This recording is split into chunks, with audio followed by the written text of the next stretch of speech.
अस्सलाम वालेकुम। कैसे हैं बेटा आप सब? उम्मीद है सब खैरियत से होंगे। अच्छा बेटा, आज जो हमने टॉपिक पढ़ना है ना, वो बहुत इम्पॉर्टेंट टॉपिक है बोर्ड पॉइंट ऑफ व्यू से। ठीक है, ये असल में लॉन्ग क्वेश्चन है इस चैप्टर का। पहले हमने स्केलर प्रोडक्ट पढ़ा, वेक्टर प्रोडक्ट पढ़ा बेटा, उसके बाद ये लॉन्ग बहुत इम्पॉर्टेंट है। ठीक है, यूँ समझ लें यह हमारे चैप्टर का थर्ड लॉन्ग बनता है। तो आपने इसे बहुत अच्छे से समझना है, सीखना है, नोट भी करना है और इसे अच्छे से रिवाइज भी कीजिएगा। और बेटा जो पॉइंट आपको समझ नहीं आएगा तो आपने मुझसे पूछना भी है। ठीक है, स्टार्ट करते हैं। आज का जो टॉपिक है वो है law of conservation of momentum. ठीक हो गया बेटा। देखिए, मोमेंटम हमने पिछली वीडियो में ही पढ़ा था। लास्ट वीडियो में क्या होता था मोमेंटम, वो हमने सारा डिस्क्राइब किया था। इन शॉर्ट अगर मैं बोलूँ तो P = mv था momentum, product of mass and velocity. या फिर क्वांटिटी ऑफ मोशन भी हमने बताया था कि क्वांटिटी ऑफ मोशन जो होता है उसे आप मोमेंटम बोलते हैं, ऐसे ही है ना। लेकिन आज जो बताना है ना, आज हमने बताना है मोमेंटम की कंजर्वेशन। कंजर्वेशन बेटा बोलते हैं, देखिए जैसे अगर मैं सिंपल वर्ड्स में यूज़ करूँ, मेरे पास अगर एक सिस्टम है ना, तो मैंने उस सिस्टम पे अगर कुछ ना कुछ एक्सटर्नल फोर्सेस लगाई हैं, नहीं लगाई, कुछ मतलब चेंजेस करके, तो मैंने देखना है बिफोर वो क्या था और आफ्टर वो क्या है, क्या वो दोनों इक्वल आ रहे हैं। अगर तो वो दोनों इक्वल है तो फिर कंजर्वेशन होल्ड करती है, अगर इक्वल नहीं है तो आपने कह देना कंजर्वेशन होल्ड नहीं करती। ठीक हो गया। अब इसको स्टार्ट करने से पहले ना देखें, मैंने कंजर्वेशन की कोई डेफिनेशन नहीं लिखी, मैंने सबसे पहले लिखी है आइसोलेटेड सिस्टम की। यूँ समझ लें, इस टॉपिक को सॉल्व करने के लिए सबसे पहले जो शर्त है ना वो हमारी आइसोलेटेड सिस्टम की है। हमें सबसे पहले आइसोलेटेड सिस्टम बताना पड़ेगा कि आइसोलेटेड सिस्टम होता क्या है। तो बेटा आइसोलेटेड है ना, देखें जो अकेला होगा, या फिर यूँ समझ लें जिसके ऊपर कोई नेट फोर्स या एक्सटर्नल फोर्स एक्ट नहीं कर रही होगी, तो उसे हम क्या बोलेंगे, आइसोलेटेड सिस्टम। देखें, इफ़ नो एक्सटर्नल, क्या लिखा हुआ है, if no external force exert on a system कह लें या act on a system is called isolated system. ऐसा सिस्टम जिसके ऊपर बाहर से कोई फोर्स अप्लाई नहीं हो रही होगी उसी को हम क्या बोलेंगे, आइसोलेटेड सिस्टम। अब ये देखें, ये क्या है, ये कोई भी सपोज कर ले कोई वेसल है और गैस के मॉलिक्यूल इसके अंदर फिल्ड है। देखिए हम गैस के मॉलिक्यूल है ना, तो रैंडम मोशन में होते हैं, आपको पता ही है। ये इसीलिए मैंने इनको ना बेतरतीबी से बनाया है। ठीक है, क्यों? क्योंकि ये रैंडम मोशन में।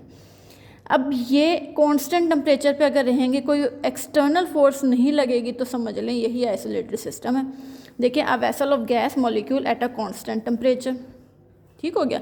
अब स्टेटमेंट मैं लिख तो रही हूँ, लेकिन आपने बेटा अभी फ़िलहाल मैं आपको समझा नहीं पाऊँगी, मैं आपको लास्ट में बताऊँगी। क्या है, total linear momentum of N isolated system.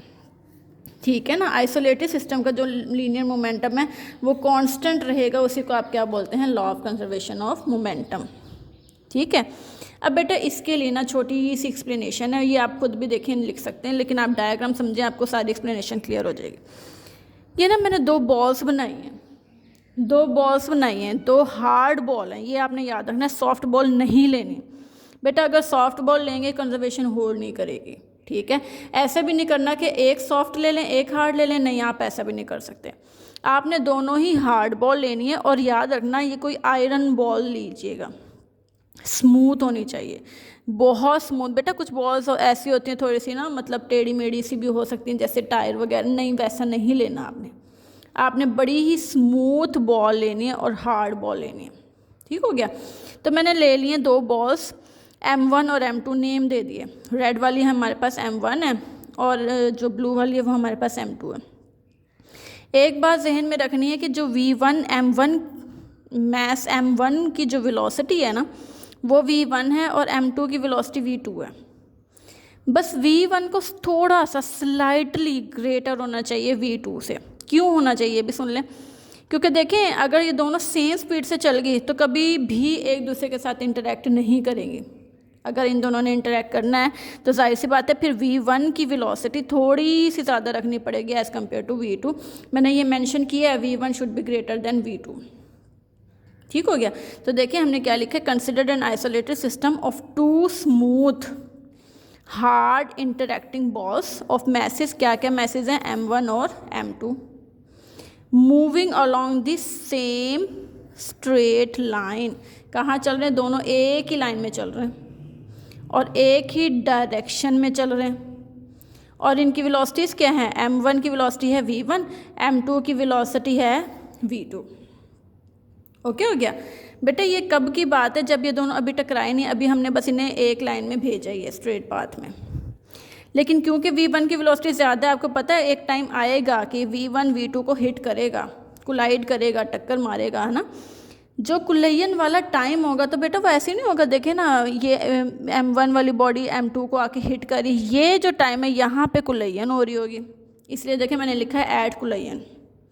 लेकिन कुलयन के दौरान आप खुद देख लेना, दो बच्चे हैं और दोनों, एक ने दूसरे को हिट किया है, तो क्या वो फ़ौरन से एक ही डायरेक्शन में जाने लग जाते हैं? कभी भी नहीं। एक अगर आगे गया है ना, एक आगे गया है, तो दूसरा हल्का सा पीछे ज़रूर होता है, बैकवर्ड डायरेक्शन में ज़रूर जाता है, ऑपोजिट डायरेक्शन, उसी के ऑपोजिट डायरेक्शन में। एफ डैश जो है ना, आप कह लें ये एफ़ के ही बराबर है, फोर्सेस उतनी ही लगती हैं बट इन ऑपोजिट डायरेक्शन, इसलिए बस मैं ये नेगेटिव लगा रही हूँ साथ। ठीक है। फिर आफ्टर क्या होगा? आफ्टर में बेटा जो जिस वेलोसिटी से चल रहा था वो वैसे ही चलने लग जाएगा। लेकिन देखिए मैंने नाम चेंज कर दिया, अब M1 की जो वेलोसिटी है वो बन गई है V1 डैश, ताकि मुझे पता चल जाए V1 वाली बिफोर कुलयन वाली है और V1 डैश जो है वो आफ्टर कुलयन वाली। और सेम M2 की भी वेलोसिटी बन गई है V2 डैश, पहले क्या थी V2 और अब वो क्या बन गई V2 डैश। ठीक है। अब बेटा हमने ना इसमें थोड़ा सा मैथमेटिकल स्टेप्स भी करने हैं। देखें आपने इम्पल्स पढ़ा हुआ है, क्या होता है इम्पल्स? वो होता है चेंज इन मोमेंटम। ऐसे ही है ना, अभी इम्पल्स पढ़ा था, वो इक्वल था F cross T is equal to MVF minus MVI।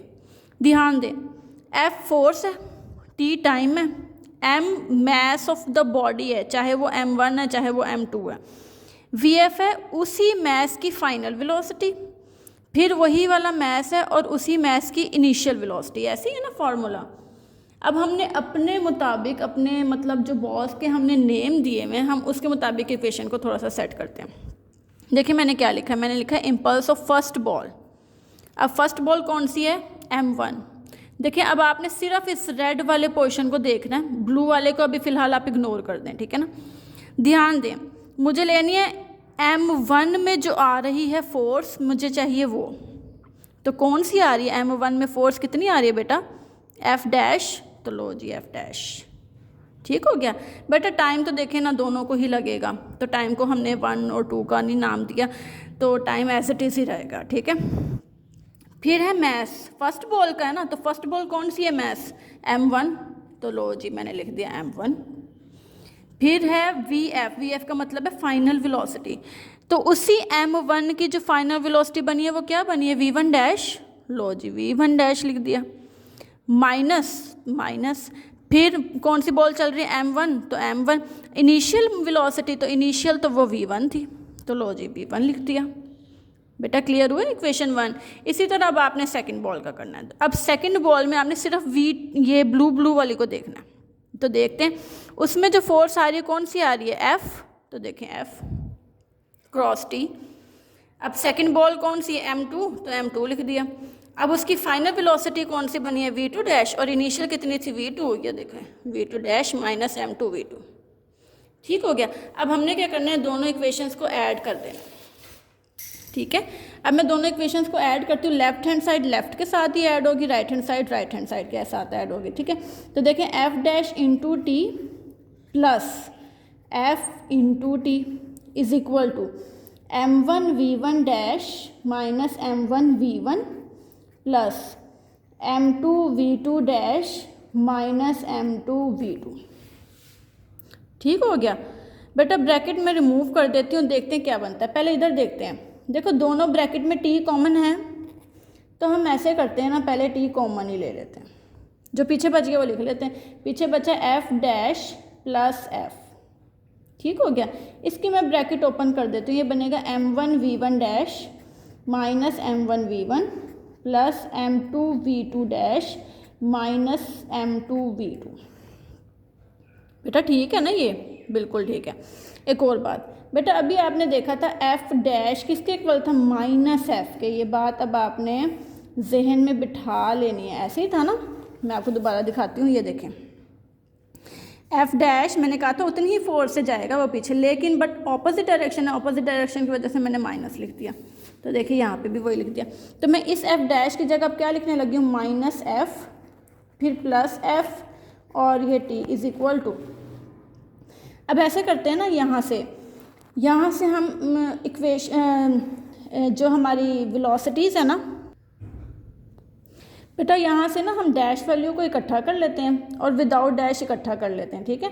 तो देखें m1v1 डैश और एक ये डैश वाली है ना प्लस m2v2 डैश, और ये विदाउट डैश है तो माइनस m1v1, ये भी विदाउट डैश है माइनस m2v2। इधर देखिए बेटा, ये plus f minus f cancel नहीं हो गया, ये तो आ गया 0 इंटू टी, ऐसे ही है ना। और यहाँ पे क्या बचा, m1v1 dash plus m2v2 dash, यहाँ से बेटा माइनस कॉमन ना ले लें, दोनों में माइनस है, पीछे बच जाएगा m1v1 प्लस m2v2, ऐसे ही है बेटे। पूरी टर्म माइनस की है, इस साइड पे आएगी तो पॉजिटिव नहीं हो जाएगी, इधर ले आते हैं। m1v1 is plus m2v2 is equal to m1v1 dash plus m2v2 dash. ध्यान दे बेटा, अब ये क्या है, m और v क्या होता है, मोमेंटम।